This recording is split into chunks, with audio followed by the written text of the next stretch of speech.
Yes, I think we're seeing a transition from a structurally disinflationary period to a more structurally inflationary period because we had the combination of globalization for the past 30 years. So as China opened up to the world, as Soviet Union fell and opened up to the world, we basically connected Western capital with Eastern labor and resources. And so this was this like multi-decade period of disinflation and efficiencies, and kind of, all the benefits and some downsides that come with that. And so that's been going on for a while, and that's been one of the big variables that allowed interest rates to have their what some term like a great moderation, basically a structurally declining interest rates and disinflation for a multi-decade period. And the problem is that the system, it's almost like stability leads to instability, because if you have a very stable system that has a unit of account that's gradually debasing, but not too quickly, that allows for the maximal amount of leverage to be built on top of it. Because if you have a currency that's very hard, borrowers are going to be careful to leverage it too much. On the other hand, if you have a currency that's rapidly devaluing, like the Argentina peso, lenders are going to be very reluctant to lend for long periods of time in that currency. And so it's actually that medium state of a gradually debasing unit that historically tends to gather the most leverage on it. And the problem is that eventually, when you run out of the ability to keep lowering your interest rates, and you start actually transitioning to to higher interest rates, that causes a massive shock to the system.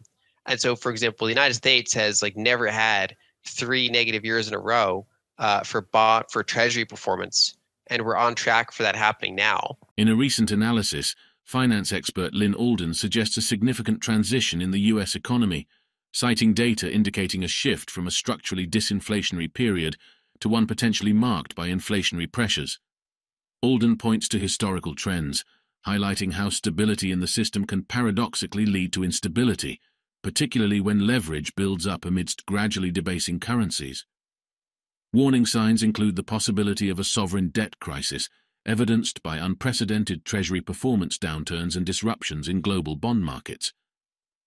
Alden argues that until major structural changes occur, such as currency devaluations, the risk of such crises remains high, urging us to stay informed.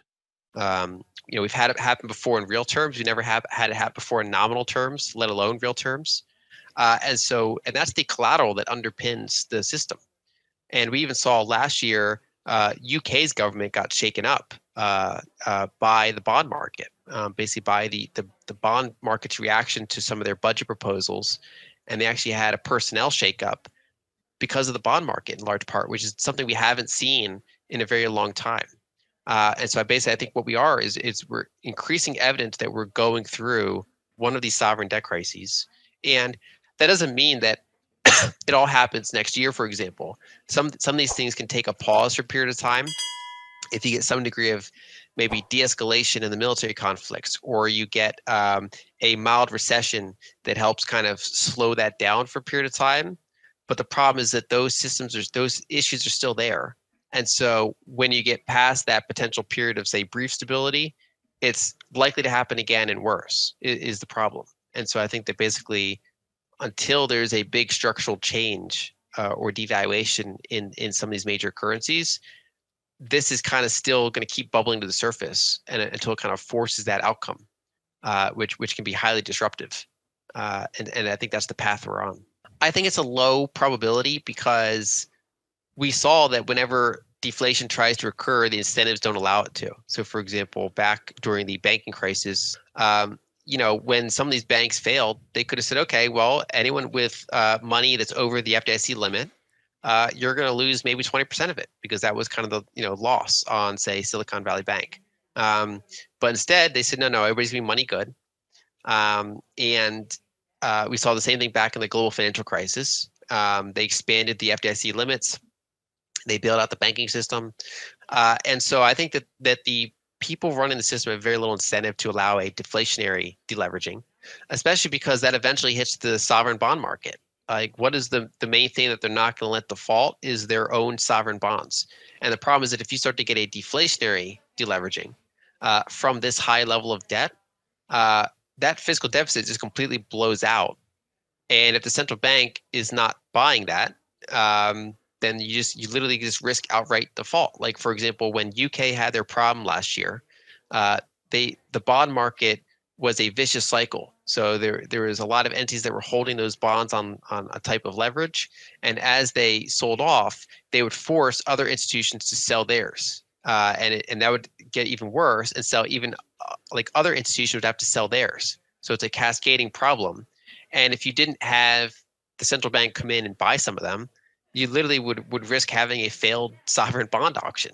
And so whenever it gets to that point, even the people in the system that would prefer to be hawkish, they don't blink at protecting their own sovereign bond market. And so I think that basically you can only get realistically a deflationary deleveraging up until it becomes messy enough to threaten the sovereign bond market. If there's not enough demand in the system to buy those large amounts of bond issuance, that's when you get inflation. You get basically central banks doing what Japan is forced to do, which is where even if you're in above target inflation, you're still expanding your balance sheet for lack of better options. And so that's why I think that it most likely trends towards an inflationary deleveraging rather than a deflationary one. Now we still have to watch for signs of a deflationary one.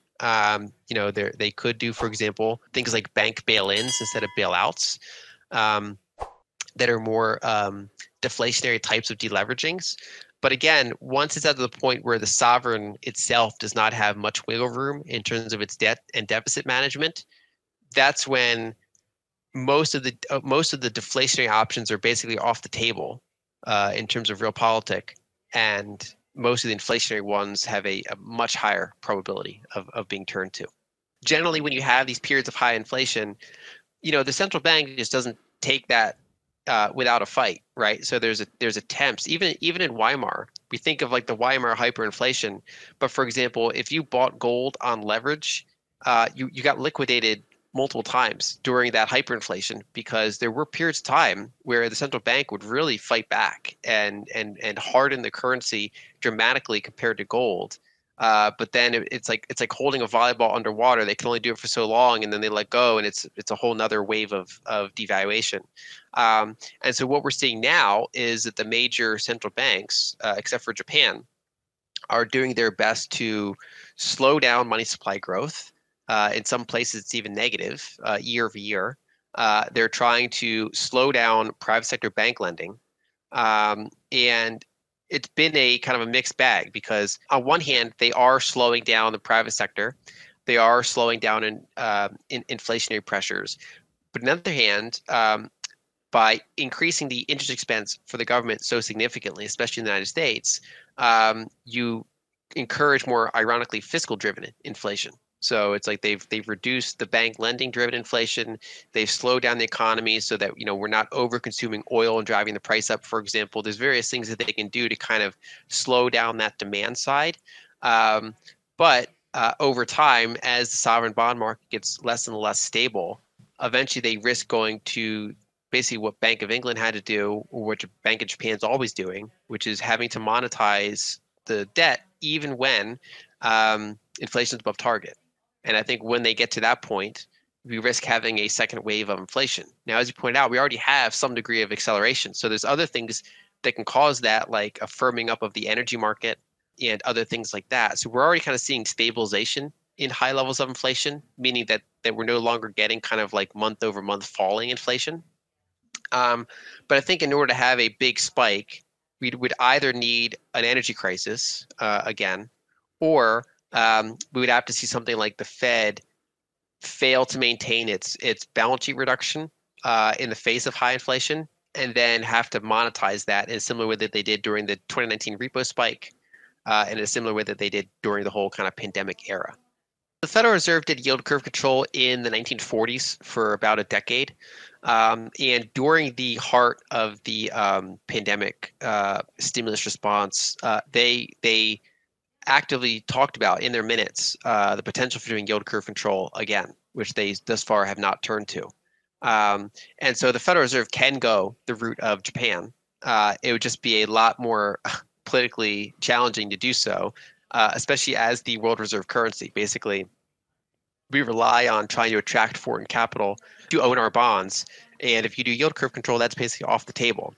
Another big factor is that Japan, they've been in the fortunate position where they've built years of like decades of structural trade surpluses that they've then been able to reinvest in foreign assets. So they've built up a big savings hoard, for lack of a better word. They have a positive net international investment position, meaning that Japan, whether it's the government sector or private sector or both, they collectively own more foreign assets than the foreign sector owns of Japanese assets. And so when they run into this situation, they can do things like sell some of their reserves in order to intervene on their currency from falling too much. Basically, although they have a monetized fiscal deficit, they don't have a kind of structural trade deficit. In addition, most of the Bank of Japan's balance sheet expansion was in the past 10 years. So it was in 2012 that they really started ramping up their QE. And that happened during a commodity bear market. So, you've had, relatively abundant copper, relatively abundant oil for much of that time. And that has helped keep inflationary pressures down for much of that time. And the problem is that if a country with a negative net international investment position or a structural trade deficit or a commodity bull market happening, while the same types of activities are done, they're likely to be a lot more inflationary than what happened in Japan over the past decade. So people often assume they were going the route of Japan, which would be a kind of disinflationary monetization. But that's really kind of the best case scenario. That's the one where, if you've built up a huge reserve, if you have like the highest level of social cohesion in the world, they can kind of push that more gradually and further than other countries can.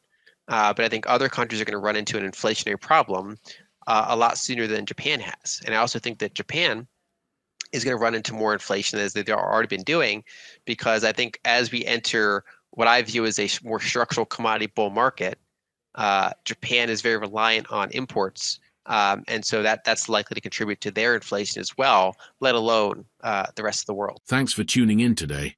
In this insightful discussion, Lyn Alden sheds light on the shifting dynamics of the global economy, highlighting the transition from a disinflationary to an inflationary period. Alden emphasizes the interconnectedness of global markets and warns of potential sovereign debt crises, urging vigilance amidst changing economic landscapes. Don't forget to subscribe to our channel for more in-depth analyses and updates. If you found this video informative, be sure to give it a like and share your thoughts in the comments section below. Your feedback is always appreciated. Until next time, stay informed and stay ahead.